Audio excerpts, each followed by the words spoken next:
Well, welcome to another episode of The Warrior's Walk. I'm Todd, and this is my buddy Keith, and today we're going to talk about lessons of being a warrior dad, so stay tuned.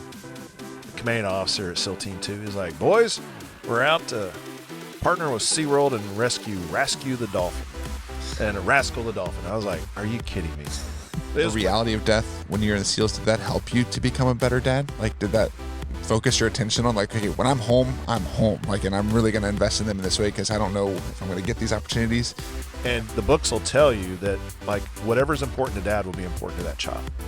They have like a bigger view of me than they than what's probably real, so like I'll go out and shoot hoops with my boys and they're like, so like, why didn't you play in the NBA, Dad?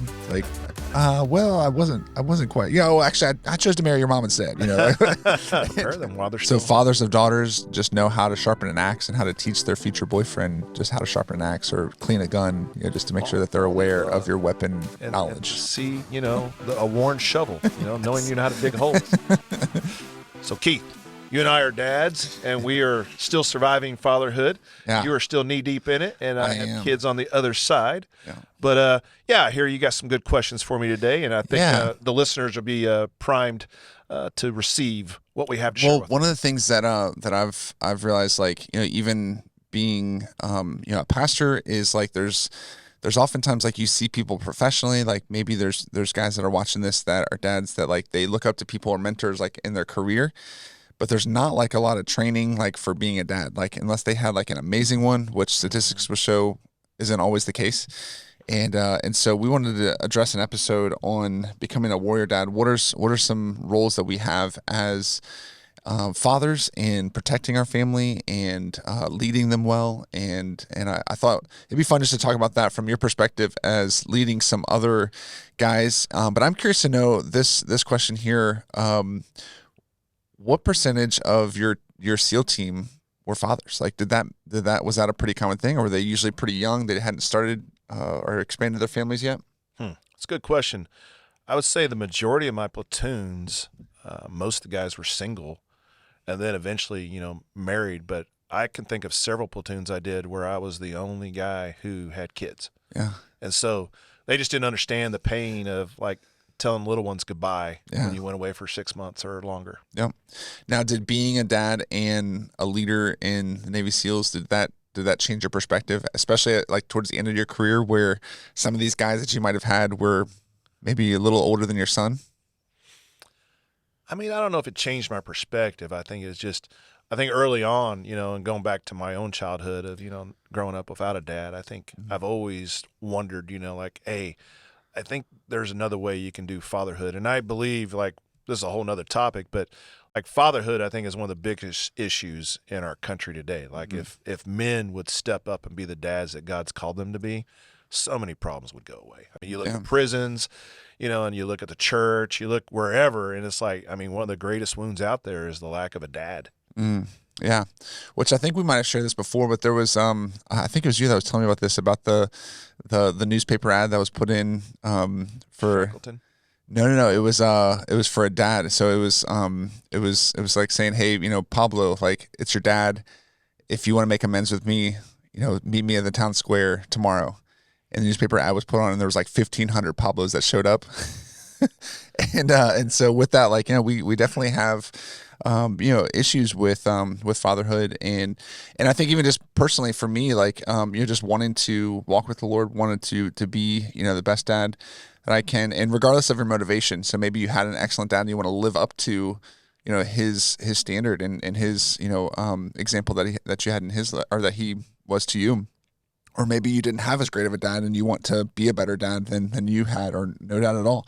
And so one of the things that we're kind of focusing on today is the role of a warrior dad. So, like, what are some prominent roles? And we put down a few here that were just kind of kind of overarching. But 1, protector; 2, leader; and then 3, a mentor. And of course, so there's multiple hats that we wear as dads, so there's so many different things that we could say are important. And this isn't an exhaustive list, of course, but just 3 that we can focus on today.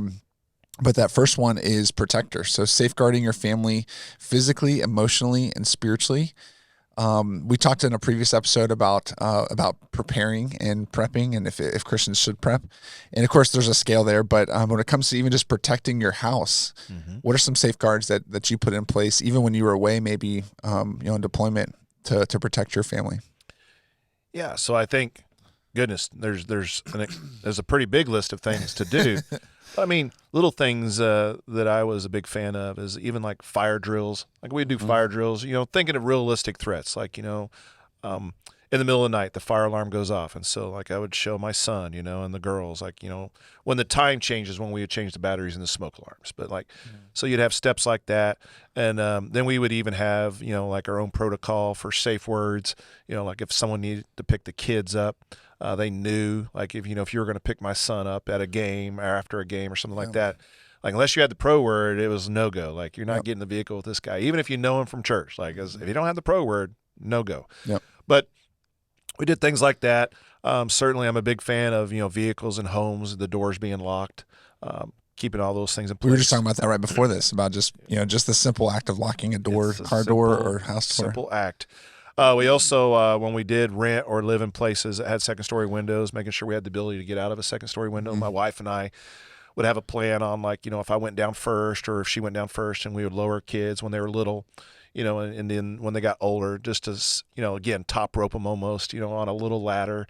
I think if you're youngest, like that might be a bit much for him to climb out on a ladder on his own. So maybe you want to put a little rope around him, something like that. But we had a lot of different things in place. We had, different people to call in emergencies. Certainly you want to make sure little ones know about 911 and all those things. And then I think situational awareness was another big one. And that, again, could be a whole episode on that. Yeah. But what I've learned over time is that I would say fatherhood, it also carries over into being a husband, right? And so your children learn so much about being a warrior dad, even on how you treat your spouse, right? Like, a son and daughters are going to learn, what it looks like to treat a woman or how a woman should be treated by how dad interacts with mom. Yep. And so even that's a big deal, and that's part of the safety, so that when that day comes, when your kids start dating, and we've talked about this before, it's inevitable. I mean, ideally, you want your kids actually to launch and leave, and find someone to love. And so you need to prepare them while they're still. So fathers of daughters just know how to sharpen an axe and how to teach their future boyfriend just how to sharpen an axe or clean a gun, just to make sure that they're aware of your weapon knowledge. And to see, a worn shovel, knowing you know how to dig holes. Yeah. So part of that is, protector. So that's the first kind of category, is safeguarding your family, physically. I also put on here protecting them emotionally and spiritually. So how might someone protect their family emotionally and spiritually? So I would use one word for all these categories, and it's relationship. I learned this through Mark Gregston, who runs Heartlight Ministries in Texas. Yeah. But when your kids know they have an existing and a relationship that can't be severed, that gives them that protection emotionally and spiritually, and physically, I would argue. But I tried to lean in when appropriate and let my kids know, like, hey, you will always be my son. You will always be my daughters. Yep. And nothing will ever change that. And then we use the word relationship and fellowship. I talked about fellowship being severed if they were disobedient, but you're still my kid. And so I think that gave them that comfort level. And then the goal, and of course, we never did it perfectly. I don't think anyone does. But my hope was that when they made big mistakes, they would feel comfortable enough to come to us and say, hey, I messed up. I need help. Yeah. And in our case, all three kids did things that were like, we don't think mom and dad would ever forgive us. Yeah, can you go into really very specific details? Oh yeah, let me give their names and the dates when they messed up. Yeah, they no, we don't want to call out anybody. Yeah. But no, I think most of us mess up in such a way where we don't think we're going to be forgiven for something. And I know, listening to each one of my kids that are grown now, that's when the gospel became a lot more real for them, when they actually saw forgiveness take place in their own lives. Well, one of the things that we learned, so Caroline and I taught a parenting class on habits of the household, which is a great book that we just kind of they have a DVD study, and we went through the book with the class there. And one of the things that it was really good just to kind of develop a habit of reemphasizing, like, even when you tuck your little ones into bed, like, hey, do you know that I love you? And that there's nothing that you could do that would make me love you less or love you more. And who else loves you like that? God does. And just to reemphasize that, like, to emotionally, they have a connection. one of the big things that we're really big on too is that they, our boys can always feel like they can come tell us anything, like that they can talk to us, that we're approachable. So like if we just have a big reaction to like a small issue, they're like, well, that just means I'm going to hide that next time. And and so emotionally just being available for for the kids, but also helping them to express words. I think boys are a little bit, they're with our boys it's a little bit harder to express what they're feeling in words, so they're like, you just see this outrage, and the way that we kind of describe in our family is, if the response is higher than a level 5 out of 10, it's not about that issue. It's like a bigger, it's like they're hungry or they're tired. Like we had an issue with our youngest the other day where he was abnormally just like rotten. Like he was just, he was telling Caroline she's the worst mom ever. Like, just wow. If you know him, he's a really sweet kid. Like and so I'm like, a nap time, huh? Well, yeah, I was like, I don't think that's the issue. I was like, I don't think your motherhood, or I don't think that's the issue. Like, and so she sent him up to his room to kind of think about his, and whenever he's ready to come down to talk about what he did wrong, then he can come down. And he didn't come down for a while. And so she's like, let's go check on him. So I went up and checked on him, sound asleep in his bed. It was like 10 o'clock in the morning. I was like, okay, something's going on. So it turns out I think he was fighting off a sickness or something and just was not feeling well, but didn't know how to express that. So he just expressed it and just like, being nasty and mean. Yeah. And so, so that just helping them express like emotionally how they're feeling is crucial. And then spiritually, of course, like teaching them just like we protect ourselves spiritually, like pray over them, put on the armor of God, teach them the word of God so that they can use as an offensive weapon. Like the sword of the Spirit is the only piece of the armor of God that's listed. That's an actual weapon, not just like protection or defensive armor. So well, it's kind of cool too. The other day, one of our granddaughters, Hazel, she's like, "Papa, what is that on the door there, right by the front door?" And we have Joshua 24:15. And so I read the scripture to her, and I told her, I said, that's, I want people to know, like, this is our home and we're going to follow the Lord. Like, that's the choice we've made. Yeah. She says, oh, and so it's neat, to see the scripture through the eyes of a 5-year-old, and same thing the other day when we were walking around, she saw the baptismal, she's like, what's this for? And so she's at that age where she's asking good questions and she's pondering, all these things that are being shared with her by her mom and dad and by us as grandparents. Mm-hmm. Yeah, so this next category is, so we want to, protect her, both physically, emotionally, spiritually. This next one is leader. So leading by example and faith, integrity, and discipline. And this one, like, I've grown a lot in this. Like, I feel like I needed to have grown a lot in this because now my boys are at the age where they can point out things that I'm doing wrong. And I can have a response to that, right? I can say like, "Oh, don't even mention that," or like, "Don't worry about that." I've heard you actually ask them and to point things out too. And that's a humbling question to ask. So every year on my boys' birthdays, they I ask them, I do like a walk with them and kind of go over the year, and I say, "Is there anything I can improve on in being your dad?" And they have the ability to speak back. Now, there's often, it's not just once a year where we give them the opportunity, but one of the things recently I've been convicted about. So now where our third son, Dawson, where he sits, he can see the speedometer when I'm driving. And he's been quick to point out, it's like, Dad, it's 45 miles per hour here and you're going 50. Or sometimes it's higher. And I'm like, oh, you're right. I need to adjust, And so I'm giving them the ability to call me out, to set that example.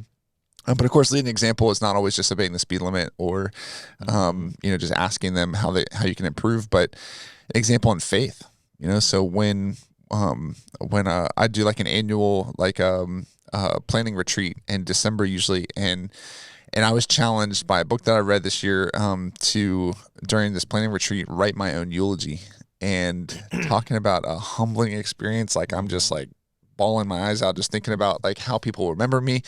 And they encourage you like to, different categories of people. So how will your kids remember you? How will your coworkers remember you? How are people that you've ministered to remember you? And that was one of the things that, setting that example in faith. It's like, man, when my boys come down in the morning, do they find me in the Word of God? Like, do they, am I setting that example for them so that they, and just even this past week, we, our 7-year-old, we walked in the room and he was sitting there with his Bible and he was reading it. And he's like, Dad, I'm reading through Genesis. And it was just like such a cool thing, because we've been trying to emulate that and model that. And so leading by example in faith, integrity, obeying the speed limit, even if you don't think they're watching, they usually know One of the big things I remember, there were some key moments, like in my childhood where I remember adults in my life, like teachers and stuff, where I noticed that they didn't have certain integrity. Like when no one was looking, they would, they would kind of fudge something or like, cut corners.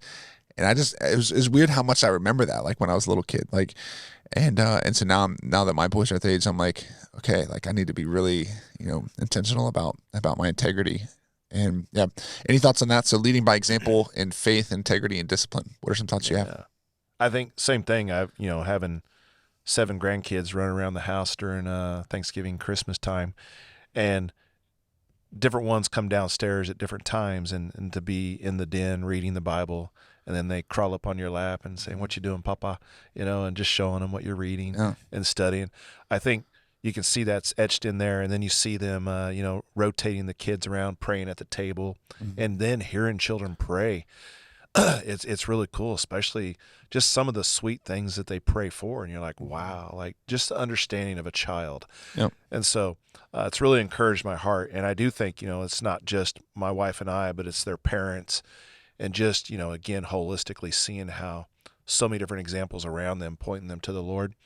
So the spiritual things there. I think even the physical disciplines, seeing all the different family members hit the gym, and work out and try and take care of themselves too, or saying no to the extra treats and stuff, and because the holidays, I mean, they're everywhere, right? And so that's a little more challenging for little ones, of course, because sugar addiction is pretty easy at that age. But I think all those things are sweet, and it is like I'm trying to teach them about food also, and just the long game of like how it's going to impact them later. And because that's a hard concept to understand when you're 5. That like eating broccoli is better than a donut, right? Because it sure doesn't taste like it, right? And so you want to come clean with them. You're like, you're right. This tastes better, but this actually doesn't do anything for you. Good. So, well, I've noticed too, like, my boys, like the way that they ask questions sometimes, and the way that they see me, they have like a bigger view of me than they than what's probably real, So like I'll go out and shoot hoops with my boys, and they're like, so like, why didn't you play in the NBA, Dad? It's like, well, I wasn't quite, actually I chose to marry your mom instead, and so what, it's like, they have this like, oh man, he can, right. Play basketball really well, so he must have been in the NBA. And it's like, and so with that, like, I think, there's a hype that kids often have for their dads that we, want to live up to, like, not like that I have to be an NBA player or something like that, but to realize that, like, in their minds, like, you're their hero.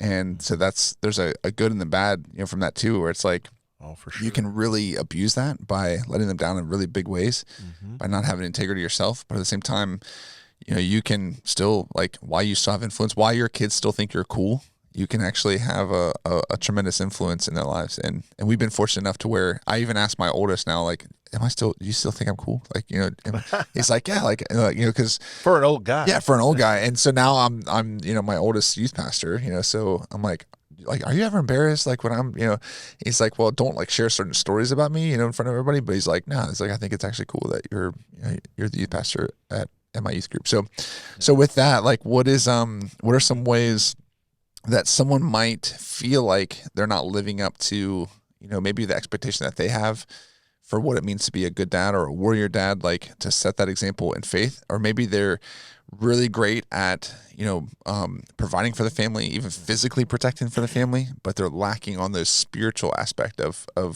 caring for and leading their family well. What's some advice that you would give for someone like a dad out there that might be listening to this that just feels like they're failing constantly in that area of spiritual leading, specifically?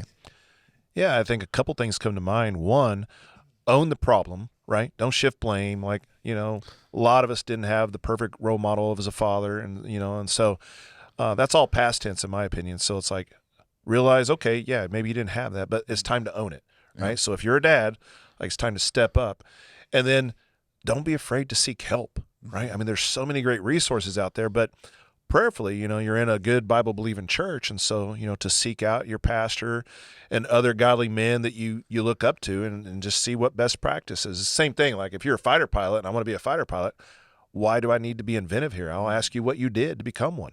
Yeah. And so if you see a godly dad, say, hey, give me some tips. But the things that I would say are, again, the ownership thing is a big deal. And so just like acknowledge what your strengths and weaknesses are. And then it's kind of like, I don't know, take the body, for example. Like, if you skip leg day every day and all of a sudden your upper body is really strong and your legs are weak, you have no foundation, then it's like, maybe it's time to start working on the legs, right? Mm-hmm. And so if you're really strong in one area, you're a great provider, but that provision aspect of your life, you're spending 80 hours a week working and you spend none with your wife and kids, then it's time to rethink, how you're providing, and maybe even cut back and redial your finances and say, okay, what does it look like if I work 50 hours?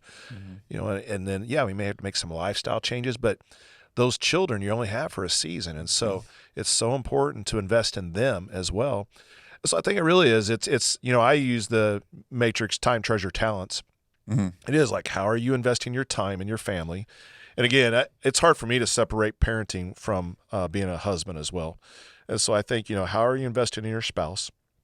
Because that teaches your children so much. And then how are you investing in your children? And if you have more than one child, I think you strategically need to find time to spend one-on-one time with them as dad. And the books will tell you that, like, whatever's important to dad will be important to that child.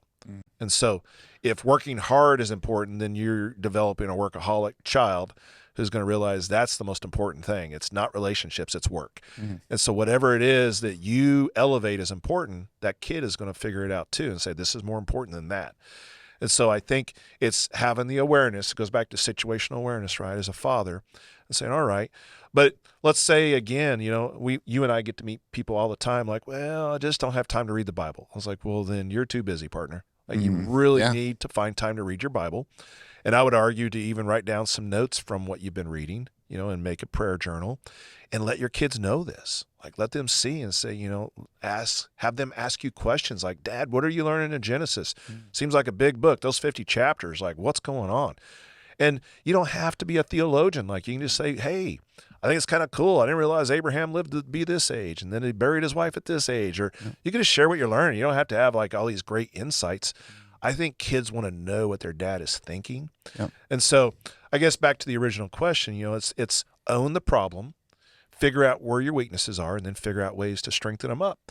And the best way is just to take action, kind of like, what you and your bride have been doing, right? You've been getting up earlier because you got early risers. You got to knock things out before they get up, or it never gets done.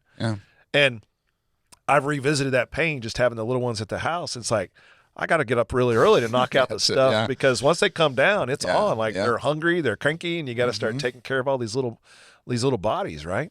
So it is different, stages of life. I think it's different too. But even today, it was really cool. My son's driving cross country to set up their home on the West Coast. And, he's checking in with me like, hey, Dad, and so like, you're never done being a dad, especially if you do it right, I think. Like, they're going to check in with you often. And so that was the mistake I made when I was younger, or maybe just didn't have the awareness. You panic when your first kid goes off to college and you're like, they're not ready. I haven't taught them everything they're going to, and you never will feel like they're completely ready because you're not done being a parent. Yeah. So I'm thankful I had older friends saying like, chill out, don't panic. Like, they come back and they're still going to want you as dad and mom. And so, and I've seen that with all three now, where they do solicit help. Well, and that's where this last one, talking about, protector, leader, and then this last category is mentor, so guiding your children in wisdom, courage, love, like even as they get older, you kind of shift from authoritarian to like coach and mentor. And so what has that transition been like for you? And I'm starting the beginning stages of that. We're still authoritarian towards our teenager right now, but like, he's 13. So like he's getting that area where we're trying to explain more about the why of a decision and just being real with him. Like, we've had several conversations recently because he feels like we're mistreating him in some ways, like because he's the oldest, and whereas like we'll say something then we'll go back on it because it's like, well, no, we determined that this is actually better. And so we're just like, listen, you're the guinea pig, dude. Like, you're the first one. We're figuring all this out as we go. Like, so there's going to be some mistakes that we make. And even just talking to him more like a man now, like saying, hey, if you have an issue with something, don't feel like you can't vocalize that. Doesn't mean that it'll change the decision, but I was like, you need to learn how to communicate better to express how you're feeling about the situation. And I can always provide the perspective of why we're making this decision for you. But how did that go for you as you've gone into authoritarian parenting where you make obviously the final decision in your kids' lives, but then into that mentor coach perspective? I think it was different for us, and that for me it was easier to launch a son than it was daughters. I think there's different fears for a dad. But I would say, our son being the oldest, we went through the classic mistakes of, thinking he's not ready and there's so much more we got to teach him. But I would say with the girls, we probably fine-tuned it a little better each time they ramped up. And it was, allowing them to date from home, so that we could be that safety net. I thought that was a big part of the deal too. And then really, I think, having been involved in youth ministry like you and coaching other parents too, the idea, like, I think people forget, like, you actually want your kid to leave, and because when they're little, you're like, oh, you can date when you're 35. Well, that's cute. But when they're around 16, you're like, oh man, you need to go because you're driving us crazy. Yeah. And in a good way. But I think they also, like a healthy teenager, wants to leave as well. And so there's that tension that I think even God hardwires probably the teenagers and the parents, like, okay, you are designed to be launched at some point. And I think the biggest thing that my wife and I learned is that you pray differently in the coach stage. Like when you get to tuck them in when they're in your home, they're safe. When they're at college or when they're out on their own, living in their first apartment, you don't know. And they're not sending you a text, say, I'm in bed, safe now. Like, you don't get that. And so you pray differently. And so I think that's probably the biggest thing I learned was just prayer life looked differently when the kids actually left the home. And all three of ours left earlier than the norm. And so we're like, you're welcome to stay longer. And they're like, we're good. And so, and so we celebrate that's the dream for some people maybe listening to this, where they're like, I wish my 30-year-old would move out, or right. So for us, it was a big deal. But I think the biggest thing for anybody listening that has kids out there, like the mentor stage, the coach stage, whatever you want to call it, can be a lot of fun. And then I would emphasize, like, the best way to give advice is when they ask for it. Like, otherwise, not unsolicited. Not to be quick to give it. And it's like, if they want help, but they're forming their own opinions. I think back when I was their age, I'm like, I didn't want a lot of input from the home front, And so, and every relationship's different, but I do treasure the time, when the kids say, hey, Dad, what do you think? Then you're like, then you have, basically a blank canvas to share. And so that's important, I think, because if you force your ideas on them, a lot of times I remember when our son, like, he was going through job searches and stuff of what he wanted to be when he grew up. Every time we affirmed it, he's like, I don't want to do that. And we're like, maybe we should just back off and let him figure it out. Yeah. Well, he definitely found his way. So he's been in the groove. Yeah. And so I had a friend recently that was saying that their elderly dad had come to them and said, in regret, I wish I would have spent more time with you guys when you were little, and worked less. And so with that perspective, I think this particular dad, he's towards the end of his life. I think he's sobering. Like, okay, like there's only so much time. When you were in the SEALs, like, you had the sobering reminder of death all around you, right? Like I remember you had said before that you would, you had letters that you'd written to your kids, like, in case you didn't come home, and you had, things set in place, like, all along. Did the urgency of death, or like the reality of death when you're in the SEALs, did that help you to become a better dad? Like, did that focus your attention on, like, okay, when I'm home, like, and I'm really going to invest in them in this way because I don't know if I'm going to get these opportunities? I feel like there's some people, they live like they have so much time, right? And they may not have as much time as they think, or it goes by fast. And so how did that for you as a SEAL team member, affect your parenting? I think it affected it in a positive way. My wife, if she were present, I think she'd back me up on this. I remember her saying many times with me present to others, there's plenty of things I've done wrong in marriage and parenting, but she said the one thing that I did well for sure was that I was always present when I was home. And I wasn't talking about work. I was really interested in what the kids were doing, and I was. And I think a lot of it had to do with just understanding the brevity of life. And so Proverbs 27:1 was the verse that I always shared with the kids, not to boast about tomorrow. You don't know what a day will bring forth, depending on what version you read.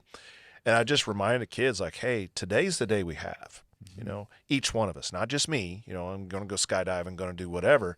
But it's like, bad things happen all the time, and God brings people home earlier than we hope for often. So it certainly influenced how I spent my time when I was home. And I, I mean, it's all woulda, coulda at this point, but certainly I lamented many times when it's just you're away for months and months every year. Yeah. And you miss all the firsts, right? You miss the recital, you miss this sporting event or whatever. And so when you were present, like you wanted to be the most obnoxious, screaming parent possible, and so Yeah. I would think that I would hope that the kids would say, yeah, Dad was definitely present. I know my wife would back me up and just say, yeah, you were very present when you were home. And I think that was the influence of seeing so many people die early in my career. Yeah. And no doubt, like I'm sure many times you faced some pretty crazy enemies, but there was one enemy that almost took you out that wouldn't be expected. It was a dolphin. Yeah. Can you tell us a little bit about that story? You recently shared it on another podcast that I was like, I don't know if we've ever shared that on Warriors Walk. Like there was an incident with a dolphin that almost took you out. Yeah, it's true. Yeah, so I mean, the speed version, very random question for my buddy Keith. So the first rescue mission I ever was recalled for, back in the day when we wore beepers, way before cell phones, I was so excited. I was like, they said this thing's only going off when it's like showtime. And so we get there and we get briefed, and the commanding officer at SEAL Team 2 is like, boys, we're out to partner with SeaWorld and rescue the dolphin and Rascal the dolphin. I was like, are you kidding me? It was wintertime in Virginia Beach. And so there was this dolphin. I think it was 1988. And so you can actually Google it and find like a little snippet in the New York Times. I think they still have a couple lines about it. But SeaWorld told us like, hey, once we locate the dolphin, we'll run a net around it. And then you guys get in the water as surface swimmers. And again, the water temp was like 34. It was pretty chilly and very strong currents. But you guys get around the net, and then the dolphin will think it's solid, so it won't run into the net, and we'll be able to scoop it up nice and gentle, pull in the boat, and take it to safer waters. I'm like, okay. I didn't know anything about dolphins, so I was like, I'm one of the random fodder in the water. And as they pull the net in, the dolphin panics and swims towards me and wraps me up in the net and takes me to the bottom of the ocean. I get a breath, but the knife is on my leg, and I'm dragged to the bottom, or perceivably the bottom, because my ears rupture on the way down. And so it was deep, whatever it was. And when I pop up, I'm looking around for help, and I see a standby civilian diver in a dry suit in a boat. He makes eye contact with me, but no sense of urgency. So as I scan to find somebody else, the dolphin drags me back down. And many of the people listening, you might be like, well, why don't you just like swim really hard and pull the dolphin up? And I said, well, imagine being tied to the back of a big pickup truck. Yeah. Stop the truck from driving away. That's what it's like trying to stop a dolphin from swimming in the ocean. Yeah. You can't do it. And so I went back down. This time I barely got a breath. I was a little caught off guard. And, when your ears rupture, you also get vertigo big time. So I was extremely dizzy, felt like puking, ice cream headache to the extreme. And I was like, this is kind of a bummer. Like I really didn't picture dying rescuing a dolphin. And I said, and in your mind, you got a lot of time to think sometimes when you're down there. I was like, and how dumb is it that we're rescuing a dolphin from the ocean? Like, I'm like, why am I even here? And so anyway, I pop back up, I scream.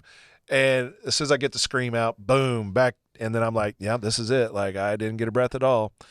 And thankfully, I popped back up, and my buddy Scott was there, and he started slashing the net, and he was able to get me out of there. And the rest is convoluted and dark as for where things go from there. Yeah. But it was a memorable experience, and certainly I've used it as a segue to share the gospel too. And that like here I was about as well prepared as anybody could be for being in the ocean to do what I was doing, and I found myself in a situation when it came down to it, I could not save myself. Someone else had to save me. So Ephesians 2, 8 and 9 will preach here. And again, that's the idea, right? Like that's why one of the reasons you and I do the Warriors Walk, right, is to let people know about the gospel and that we can't save ourselves. God created us for that relationship. Our sin separates us from him. We can't earn our way to heaven. Sins can't be removed by good deeds. But thankfully, God knew that. That's why he sent his son Jesus to live that perfect life, to die in our place, raise him from the dead. And the part, if you're listening today, Keith and I we would hammer this home. Everyone who places their faith and trust in Jesus Christ can have eternal life, and it can begin today. So that's the dolphin story. It's good. Rascal, they even had... did they end up saving him? Like what? They did save him, and it was a painful reminder for years because they also had T-shirts everywhere. So every time I go down the boardwalk, save Rascal the dolphin shirts. I'm like... And to this day, even my granddaughters, this morning we were playing the animal card game, Guess the Animal. And what did I get? Dolphin. And I wanted to say the most dangerous Rascal's animal on the Revenge. planet. Rascal's Revenge. Yeah. And they're like, oh, dolphins are so cute. I'm like, yeah, cute. Thanks for that memory. Yeah. I figured we haven't shared that story on this podcast, so I'll have to bring it up. Now, you have a survival tip for us as we close today about the priorities in a survival situation. Yeah, I thought priorities would be good to revisit.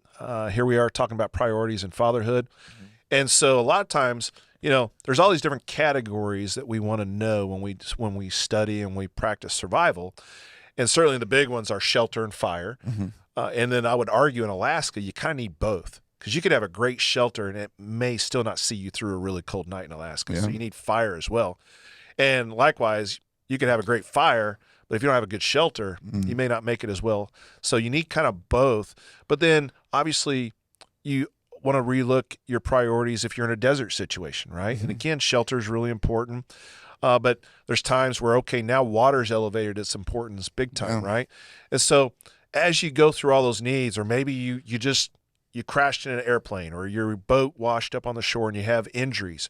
If you're leaking a lot of red blood out of your body, then obviously your priority for medical becomes very high and you need to stop the bleeding, right?